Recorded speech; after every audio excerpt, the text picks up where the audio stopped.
La cerise sur le gâteau, c'est le houblon, hein. Donc là, on a la fleur de houblon, la feuille de houblon, c'est ce qui fait l'arôme de la bière. On retrouve des orties, c'est commun, là, qui picouillent un petit peu. Là, voilà, on a plein de petites orties, on a de la ronce, évidemment, hein, on a beaucoup. On a, là, c'est chevelu, là, c'est de la clématite. Donc, en fait, dans la nature urbaine, c'est paradoxalement, on disait souvent, c'est les mauvaises herbes, mais c'est les meilleures herbes. C'était les herbes qu'on utilisait beaucoup dans les cultures anciennes. Et donc, les plantes, comme elles étaient délaissées, elles sont plus dans nos champs et dans nos parcs, et elles sont allées dans les friches. Et donc, on peut se nourrir avec les friches vraiment largement.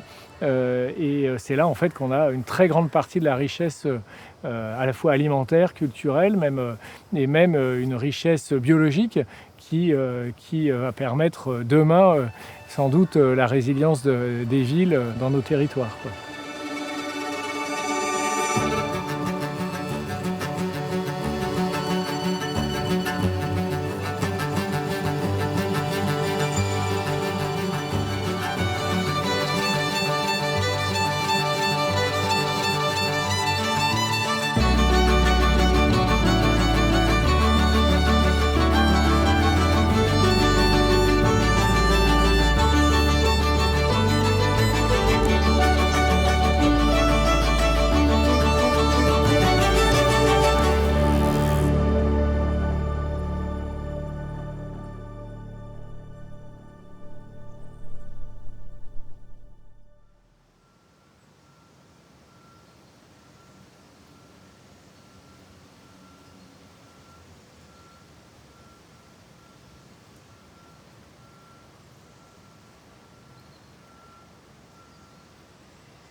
Bonjour, je m'appelle Gwendoline Grandin, je suis écologue et je travaille à l'Agence régionale de la biodiversité en Île-de-France. C'est une association qui a pour but en fait d'observer la biodiversité, d'être en mesure de donner des états de santé de cette biodiversité à l'échelle de l'Île-de-France et puis d'accompagner les acteurs du territoire à un changement pratique, à une transition écologique. Alors la grande différence entre une friche et un parc, c'est qu'une friche c'est une zone qui a été abandonnée et où finalement il n'y a quasiment plus d'activité dessus et où la nature peut s'exprimer vraiment librement. Elle reprend ses droits et la faune et aussi bien que la flore sont capables de faire une grosse partie de leur cycle de vie et de trouver en fait un refuge dans ces zones urbaines qui sont très peu fréquentées. Souvent, c'est des espaces qui sont assez méconnus et mal aimés et ils sont souvent associés à des zones plutôt type décharge, poubelle, sales, inquiétantes. Mais il a été démontré que les espaces de nature urbain type classique, parc, jardin et cimetière sont moins diversifiés, sont moins riches que les friches. Toutes les friches urbaines ne font pas l'objet de mesures de gestion et il faut savoir qu'en fait la non-gestion, le non-entretien, en fait c'est un choix et qui va être favorable à la biodiversité justement pour qu'elle puisse s'exprimer librement. Comme ce sont des écosystèmes à caractère plutôt type naturel, ils vont être en mesure, en fait, par leur fonctionnement, de rendre des services à la population humaine. À titre d'exemple, ça va être rafraîchir l'air, limiter les risques de ruissellement et d'inondation en ville, mais également de capter le carbone, produire de l'oxygène et jouer vraiment un rôle refuge pour les espèces. Ce qui est intéressant, c'est de garder en fait, des friches en nombre qui soient reliées les unes aux autres pour pouvoir permettre à la faune d'avoir ces espaces en tant que refuge et relais. C'est-à-dire que ces friches, en fait, il ne faut pas systématiquement les réaménager. Il faut se poser la question, finalement, pourquoi les réaménager et par quoi, en fait, on va les remplacer.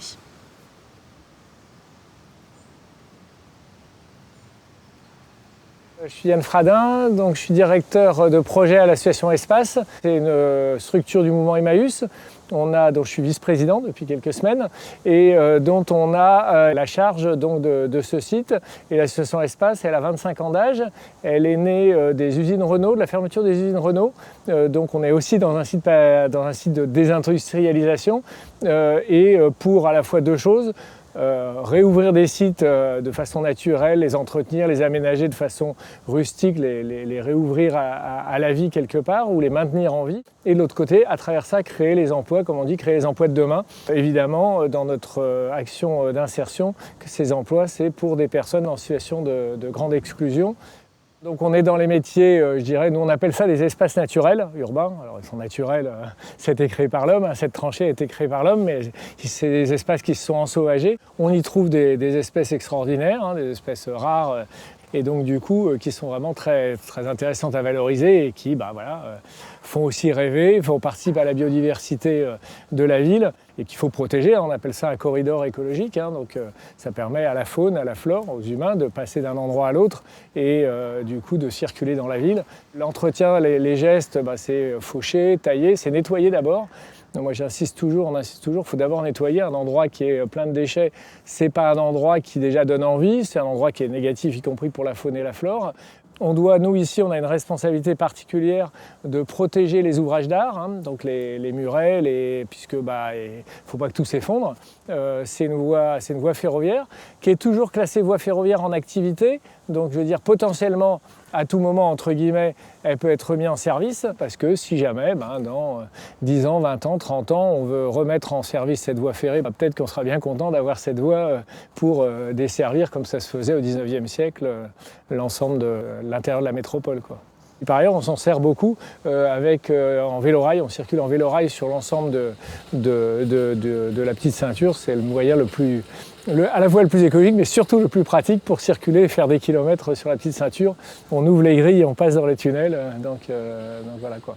Donc les salariés d'insertion, qu'on appelle des agents d'environnement ou des éco-cantonniers, en charge. Donc c'est des personnes qui sont sans emploi depuis un bon moment et donc à qui on propose un contrat qui peut aller de 4 mois à 24 mois et éventuellement dans certaines conditions qui peut être prolongé. Et puis un accompagnement social et professionnel pour régler un certain nombre de problèmes qu'il peut y avoir, des problèmes d'hébergement très souvent, de logement, des problèmes de papier, des problèmes de justice, des problèmes de santé. Et donc on fait tout cet accompagnement au cours du contrat de travail. Et puis par ailleurs, c'est une formidable aventure qui se passe puisque, comme on l'est souvent, c'est qui réinsère qui, c'est les salariés qui se réinsèrent ou qui me réinsèrent dans la vraie vie. Enfin bon, tout ça, c'est un vrai travail d'équipe. Et quand je dis un travail d'équipe, c'est un travail d'équipe avec la nature aussi, qui fait partie de l'équipe de ce point de vue-là.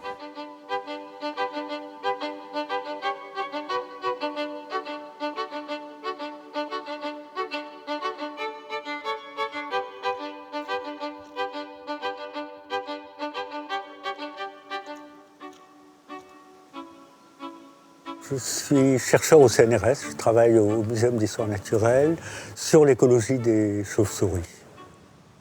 L'objectif qu'on a dans l'équipe, c'est de suivre leur population et on le fait par deux méthodes, surtout par ce qu'on appelle l'acoustique, c'est-à-dire en essayant de mesurer leur activité à travers l'enregistrement de leurs ultrasons. Et puis on se base aussi en partie sur les comptages des animaux en hibernation.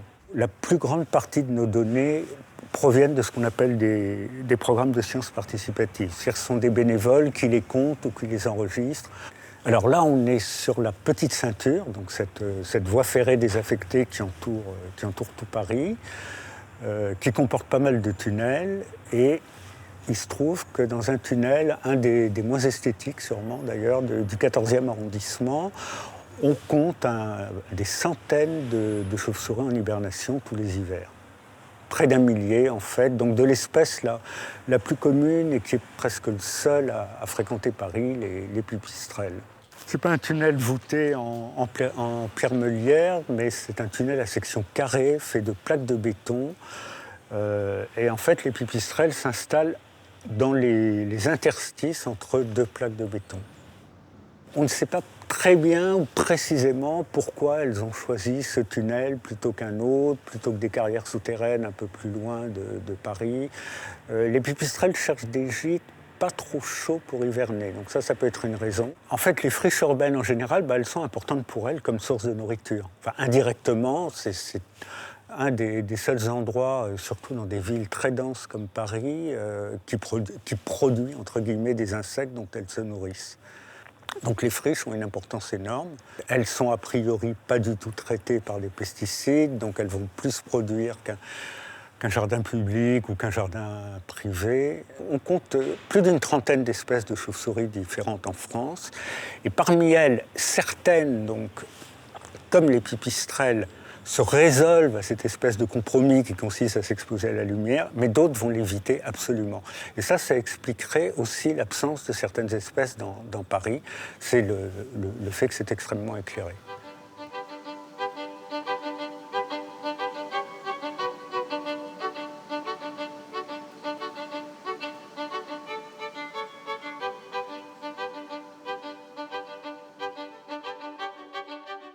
Sur justement les plantes alloctones, les espèces invasives, je pense que, à la limite, la friche urbaine, c'est aussi un terrain où elles peuvent s'exprimer sans que ça porte à conséquence. Donc, Moi, je rejoins assez Jean-François sur sa vision justement de ces plantes que je qualifie plutôt de voyageuses.